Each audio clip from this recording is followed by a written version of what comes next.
Hola, ¿sabías que en la Edad Media una persona podía ser arrojada atada a un río y si se ahogaba, significaba que era inocente? Suena como un disparate, pero es la pura verdad. Hoy emprenderemos un viaje por los rincones más oscuros de la historia humana y conoceremos 10 formas impactantes de probar la inocencia. Y créeme, después de este video, estarás agradecido de vivir en el siglo XXI. Y lo más interesante, uno de estos métodos se sigue utilizando hoy en día, y completamente legal. Mira hasta el final para descubrir cuál. Spoiler, definitivamente te has encontrado con él. Comencemos con uno de los métodos más crueles y extendidos, la prueba del fuego. Este es todo un grupo de procedimientos sádicos que te harán estremecer. La variante más popular, la ordalía del hierro candente. Imagina, en una forja, calientan una barra de hierro al rojo vivo que pesa alrededor de 1 kilogramo. El acusado debe llevarla con las manos desnudas durante 9 pasos. 9. Mientras tanto, el sacerdote cuenta en voz alta cada paso y la multitud observa conteniendo la respiración. Después de esto, las manos se vendan inmediatamente con tela de lino y se sellan con cera que lleva el sello del juez. Después de 3 días, las vendas se retiran ceremoniosamente en presencia de testigos. Si las heridas están limpias, sin pus, la persona es inocente y liberada honorablemente. Si ha comenzado la infección, culpable y le espera el castigo. Pero esto es lo interesante. Las crónicas describen muchos casos en que las personas realmente pasaron esta prueba sin quemaduras graves. En 1438, una tal Margarita de Baviera, acusada de robar utensilios de iglesia, llevó hierro al rojo vivo y después de 3 días mostró palmas completamente limpias. Fue absuelta y el verdadero ladrón fue capturado una semana después. Los científicos modernos han encontrado una explicación para esto. Primero, el efecto Leidenfrost. Cuando las gotas de agua sobre una superficie al rojo vivo no se evaporan instantáneamente, sino que se deslizan sobre un colchón de vapor. Las palmas húmedas por el sudor o deliberadamente humedecidas podían proporcionar unos segundos de protección. Segundo, el estado alterado de conciencia por miedo y éxtasis religioso podía bloquear las sensaciones de dolor. Y tercero, seamos honestos, a veces los sacerdotes recurrían a trucos. Si estaban seguros de la inocencia de una persona, no calentaban tanto el hierro. Pero las pruebas de fuego no terminaban ahí. Había una versión aún más extrema, caminar sobre rejas de arado al rojo vivo. Se enterraban 9 rejas de arado al rojo vivo en la tierra, a una distancia de 1 pie entre sí. El acusado tenía que pisar cada una descalzo. En la Inglaterra del siglo XI, la reina Emma, madre de Eduardo el Confesor, se sometió a esta ordalía para probar que no mantenía una relación amorosa con el obispo de Winchester. Las crónicas afirman que caminó sobre el hierro al rojo vivo y ni siquiera sintió el calor. Ahora imagina esta escena, una sala de tribunal medieval, rostros severos de jueces, y te entregan un trozo de pan y queso. Suena como el comienzo de un picnic, no de un juicio, pero esta es una prueba mortalmente seria, la ordalía del bocado consagrado, o como se llamaba popularmente, el juicio del bocado de Dios. El procedimiento se organizaba con increíble solemnidad. Primero, el acusado ayunaba durante 3 días, consumiendo solo pan y agua. Luego lo llevaban a la iglesia, donde el sacerdote oficiaba una misa especial. El pan se horneaba con harina de cebada, con adición de agua bendita. El queso debía ser de la leche de una oveja bendecida en Pascua. El sacerdote leía encantamientos especiales sobre la comida. Te conjuro pan y queso, en el nombre del Padre, y del Hijo, y del Espíritu Santo, que la garganta del culpable se contraiga y no podrá tragarte. Después de esto, el acusado debía comer un trozo del tamaño de un huevo de ganso, sin agua, sin detenerse, de un solo bocado. El trasfondo psicológico es brillante en su simplicidad. La boca del culpable se seca por miedo a ser descubierto. Esta es una reacción natural del cuerpo al estrés. Las glándulas salivales dejan de funcionar, la garganta se contrae y se vuelve físicamente imposible tragar el bocado seco. Pero el inocente, confiado en su rectitud, mantiene la calma y la salivación normal. En 1132, el conde de Cornualles fue acusado de conspiración contra el rey. Exigió la prueba del bocado consagrado y se atragantó en el segundo bocado. Fue ejecutado. pero más tarde se descubrió que efectivamente era el líder de la conspiración. El siguiente método convirtió la justicia en un espectáculo sangriento, el juicio por combate. Esto no era solo una pelea, era todo un ritual con reglas estrictas. Diferentes países tenían sus propias peculiaridades. En Francia luchaban con espadas o mazas, en Alemania preferían garrotes especiales con púas, en Inglaterra, espadas y rodelas, pequeños escudos redondos. El duelo comenzaba al amanecer y podía continuar hasta el atardecer. Si para entonces nadie había ganado, el acusado ganaba, se creía que Dios le había dado la fuerza para resistir todo el día. La parte más interesante comenzaba cuando oponentes desiguales tenían que participar en el duelo. Una mujer contra un hombre, el hombre era colocado en un hoyo hasta la cintura y a la mujer se le daba una bolsa de cuero con una piedra que pesaba 1,5 kilogramos, con la que podía golpear bastante bien al oponente en la cabeza.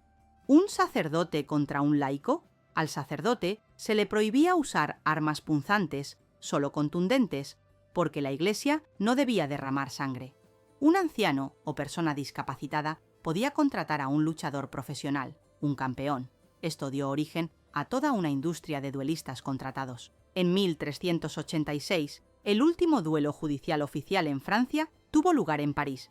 Jean de Carrouges acusó a Jacques Legris de deshonrar a su esposa. El rey Carlos VI asistió personalmente al duelo. La batalla fue brutal. Ambos caballeros primero lucharon con lanzas a caballo, luego con espadas a pie. Finalmente, de Carrouges derribó a su oponente y lo remató con una daga a través de una rendija en su visera. Legris mantuvo su inocencia hasta su último aliento. Por cierto, esta historia fue recientemente llevada al cine en la película El último duelo. Juicio por agua.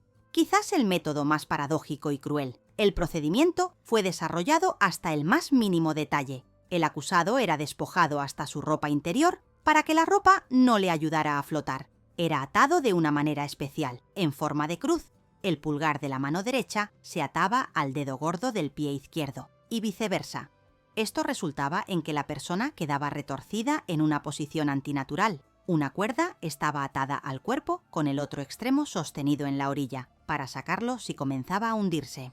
Antes de la inmersión, el sacerdote bendecía el agua con una oración especial.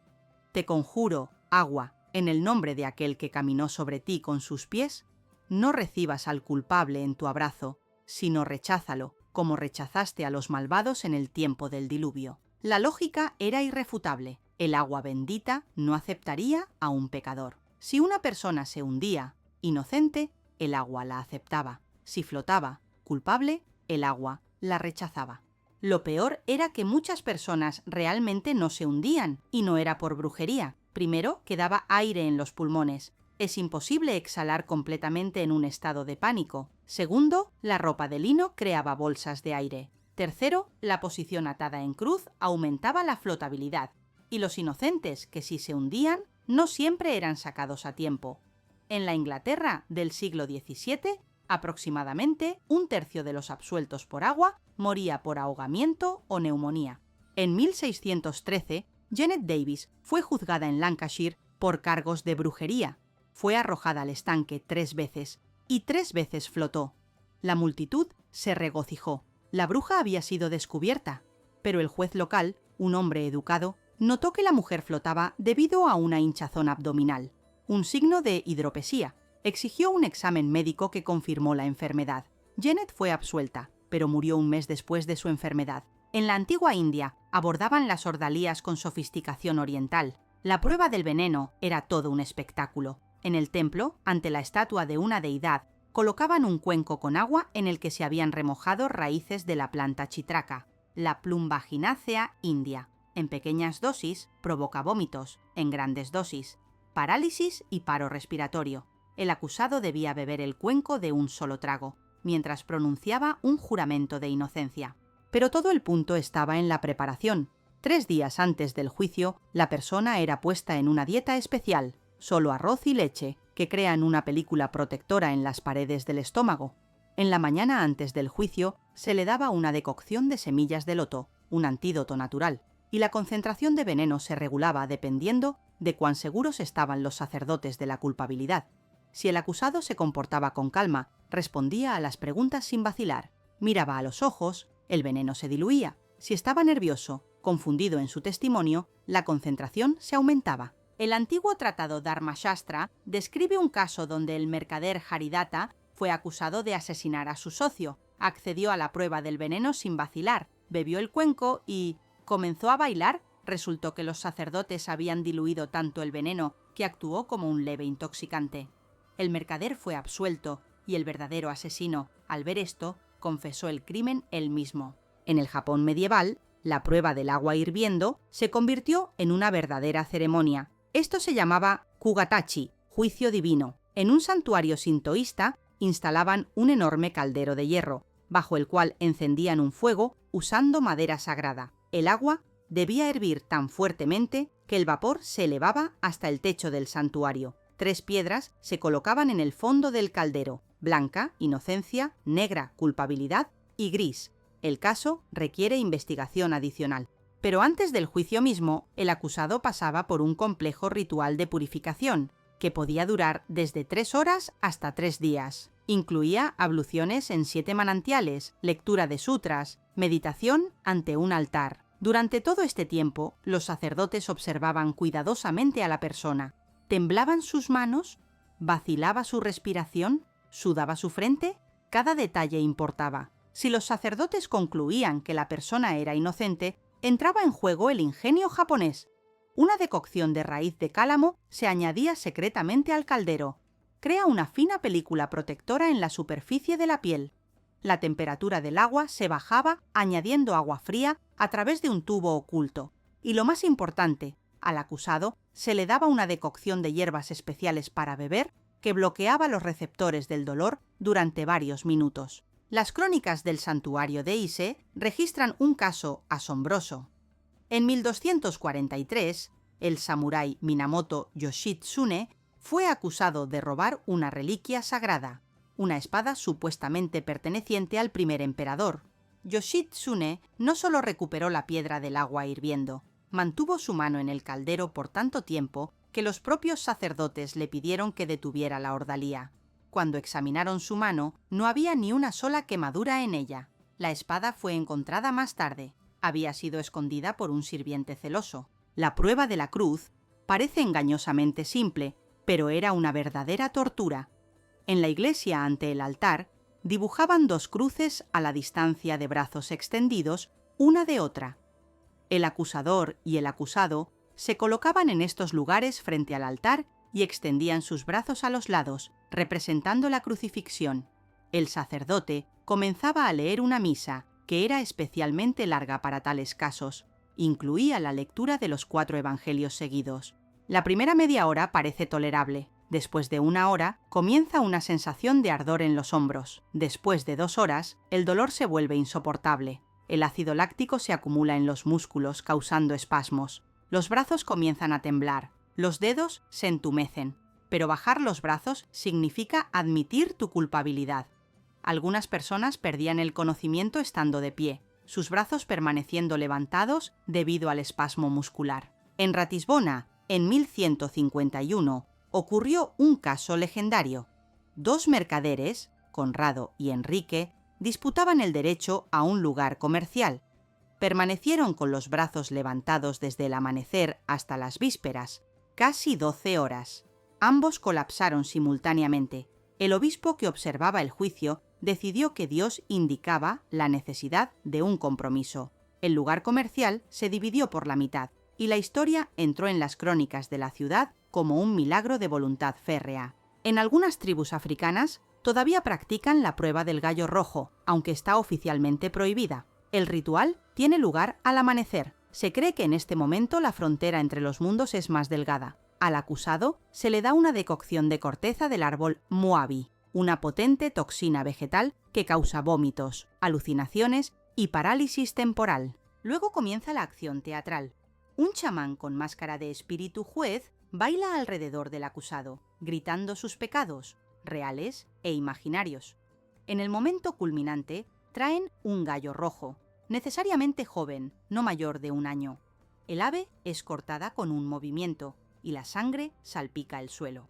Si el veneno ha funcionado y la persona vomita al ver la sangre, está purificada e inocente. Si no, se enfrenta a una muerte agonizante por envenenamiento. Pero los chamanes locales son psicólogos sutiles y excelentes químicos. Estudian al acusado de antemano, interrogan a vecinos, observan el comportamiento. La dosis de veneno se calcula individualmente, teniendo en cuenta peso, edad, condición de salud. A los inocentes se les da justo lo suficiente para inducir vómitos. A los culpables, una dosis letal. En esencia, el veredicto se hace incluso antes de que comience el juicio, y el ritual mismo es solo un espectáculo para los miembros de la tribu.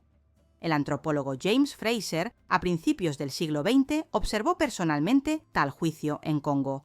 Un joven fue acusado de robar ganado. El chamán le dio veneno, pero el joven no solo no murió, sino que ni siquiera sintió náuseas. Resultó que el chamán estaba seguro de su inocencia y le dio un brebaje de hierbas inofensivas en lugar de veneno. El verdadero ladrón, al ver este milagro, confesó el robo él mismo. La prueba de las lágrimas, quizás el método psicológicamente más sofisticado. En una iglesia, ante un ícono milagroso o crucifijo, colocaban al acusado. Tenía que rezar hasta llorar, lágrimas sinceras de arrepentimiento y vuelta a Dios. Pero hay un matiz. Uno tenía que llorar correctamente. Las lágrimas debían fluir de ambos ojos, simultáneamente, sin sollozos ni lamentos, silenciosa y humildemente. La iglesia estaba fría. Uno tenía que arrodillarse sobre el suelo de piedra. Algunos rezaban durante días. Los sacerdotes se turnaban para leer salmos y oraciones. Al acusado no se le permitía comer, solo beber agua una vez cada 3 horas. No podía frotar sus ojos, inclinar su cabeza o cubrir su rostro con sus manos.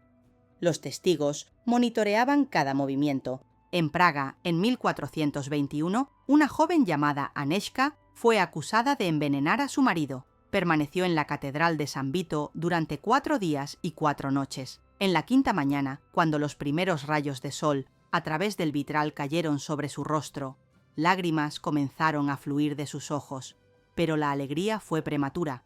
Uno de los jueces notó que las lágrimas fluían solo de su ojo izquierdo. El derecho permanecía seco. Esto se consideró una señal de falsedad.